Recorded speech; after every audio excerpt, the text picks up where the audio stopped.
Hey everybody, Matt Watroba here.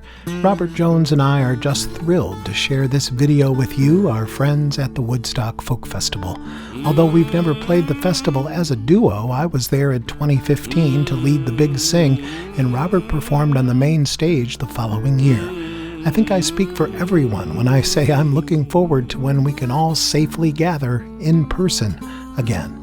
Robert and I offer several programs that teach the history of music and the music of history. We believe people's music, roots music, is the perfect way into America's story, or our story. We've discovered that American music is what happens when people of different races and cultural backgrounds share their music with each other. To us, diversity is something to be celebrated, not just tolerated. Well, we hope you enjoy this small glimpse into what we do.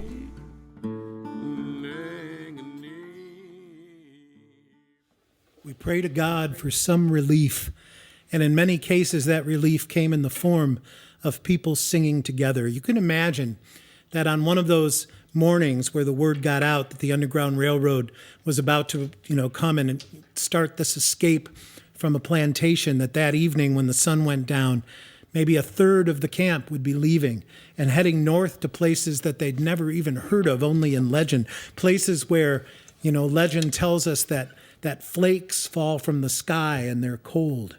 And on that morning around the breakfast fire, you may hear the elder of the group singing a song just for the mere comfort of knowing that we don't know, but we'll be all right. I'll be all right. I'll be all right. I'll be all right one day. Oh, one thing I know, Lord, if I do not yield, that I will be all right one day. So just keep that old song in mind as we sort of leave the 19th century and head into the 20th century. Now, folk music brought people together singing. There were a few stars, but not superstars in the way that you think of popular music. They said 3 people in the 60s made $1 million, and 2 of them were Bob Dylan. So. You're right on, bro. But you see, there was something going on called popular music, and it too was making its contribution to this movement. Could you imagine that there was a time when American music was really bound together by blues? It was the 3 chords of the blues and the 5 notes. So boogie-woogie players were playing like,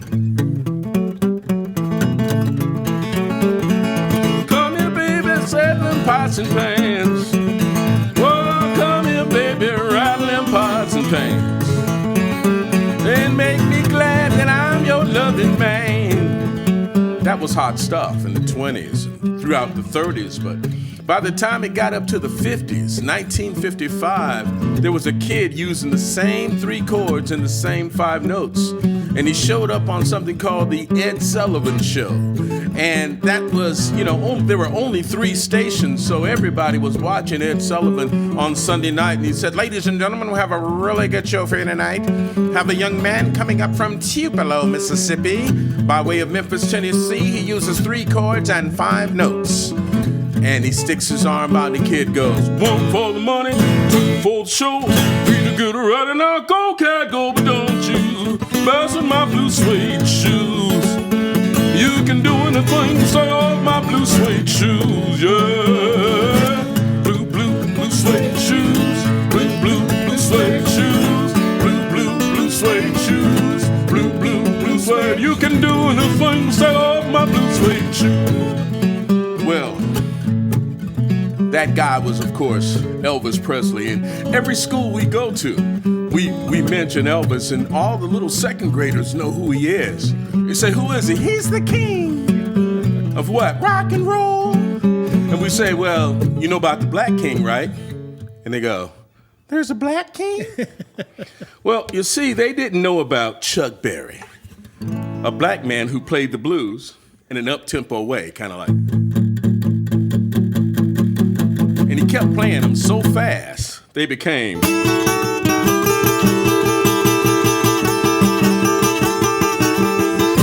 Down in Louisiana, down in New Orleans, back up in the woods, I'm on the evergreen.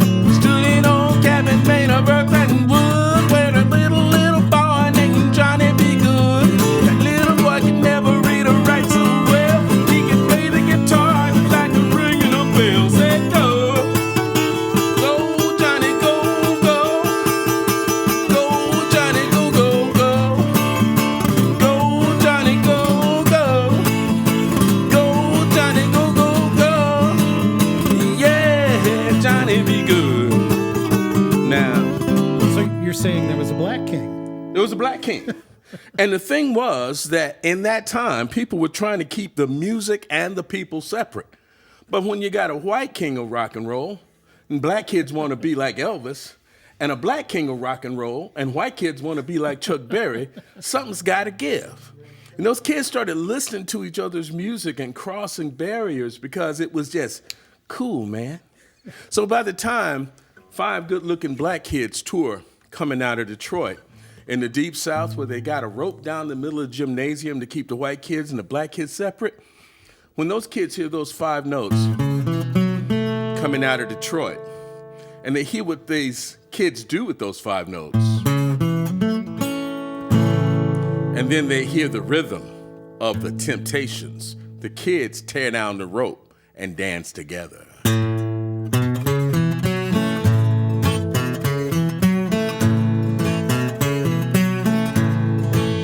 I've got sunshine on a cloudy day. When it's cold outside, I've got the month of May. Well, I guess you say, what can make me feel this way? My girl, my girl, my girl, talking about my girl, my girl. Ooh. Oh, I love that part. I know you do. Now, I think I have learned a couple of things in my 30 years hanging out with my best friend over here and my musical partner. That the very same thing that keeps us apart today is the very same thing that kept us apart living 20 minutes from each other. And it's a simple word, but it's such a complicated concept. But I think, and I don't know, Robert, if you agree with me or not, but I think it all comes down to fear. Fear. And what is it that drives fear? It's the unknown. You know, it's if it wasn't for us meeting, we would have never probably had the courage to do it under any other circumstance. So I think one thing we can all do in honor of Dr. Martin Luther King is to step out of that comfort zone tomorrow and shop at a place you don't normally shop, or, you know, go somewhere where you're bound to meet someone who doesn't look like you. And the more you find out that we're just all the same, the faster we'll be to, I think, maybe answering Dr. King's dream, you know? And you know, Robert and I play in schools where we tell the kids, if this was 60 years ago, while your grandparents were still alive, what Robert and I are doing right now would have been illegal or dangerous or both. A black and a white man standing in front of a school with black and white kids and Asian kids and Jewish kids all mixed, it wouldn't have happened. And what Dr. King and the thousands and thousands and thousands of people who also risked their lives for this movement, the reason they did it was so that in the year 2021, we could be best friends and choose who we want as our best friend based not on the color of their skin or their religion, but on what?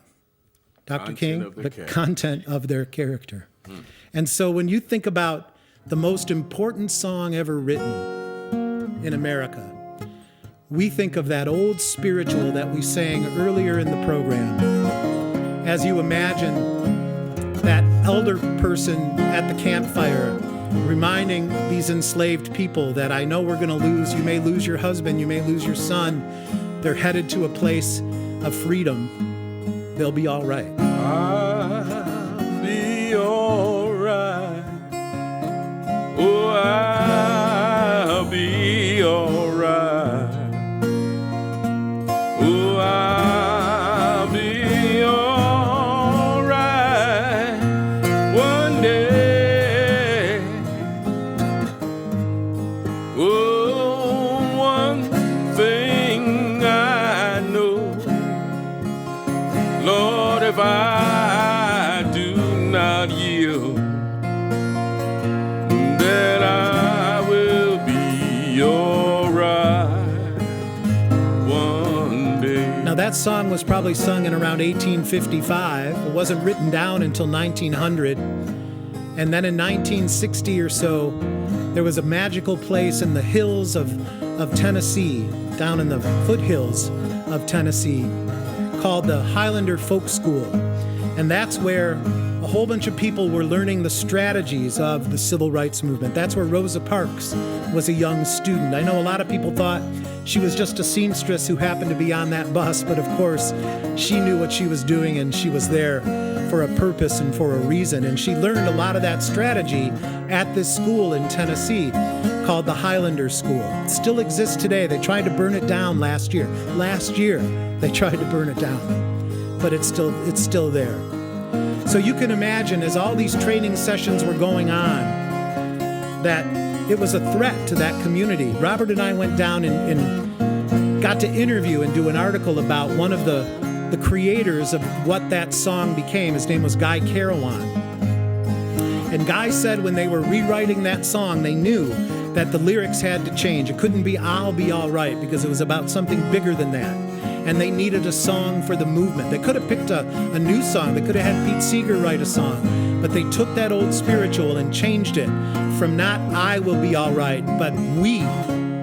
And not "we will be all right," but "we will overcome the true obstacles to equality for all people." So "I will be all right" became "we shall overcome." Frank Hamilton was probably the guy who put that little step in it so people could also march to the song. And of course, they gave it to Pete Seeger, and he taught it to the whole wide world. We shall overcome. We shall overcome. We shall overcome someday. Oh, deep in my heart, I do believe that we shall overcome someday. The beautiful thing about this song is you just have to change one little phrase and you can have a whole new song. Guy Carawan told us the most amazing story. Guy told us that one time, after all their sessions were done, the FBI cut the power to the school and they snaked through with their weapons drawn. Talk about fear. But this one little 17-year-old African-American girl, rather than screaming out, just simply said, "We are not afraid." And everybody sang. Oh, we are not afraid. We are not afraid. We are not afraid today. Oh, deep in my heart, I do believe that we shall overcome someday. You know, in a country that's divided in so many ways, one of the things we're going to have to do is figure out how to make this next verse happen. Well, red and blue together, red and blue together, red and blue together someday. Oh, deep in my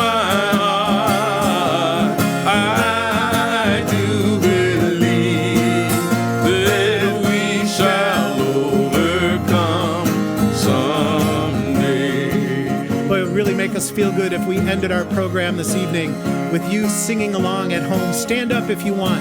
Teach your children how to cross their arms and take each other's hands. Let them know that this is what brought people together back in the 1960s. And music was always, always there. We shall overcome. Let's hear you. We shall overcome.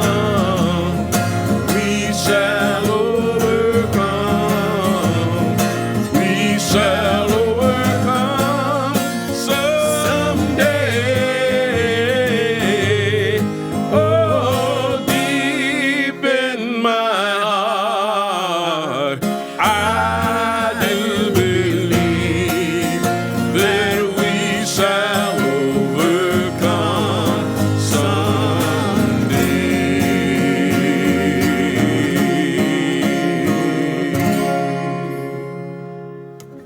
Matt Watroba. Robert Jones, what a privilege, everybody. Thank you so much. Thank you so much.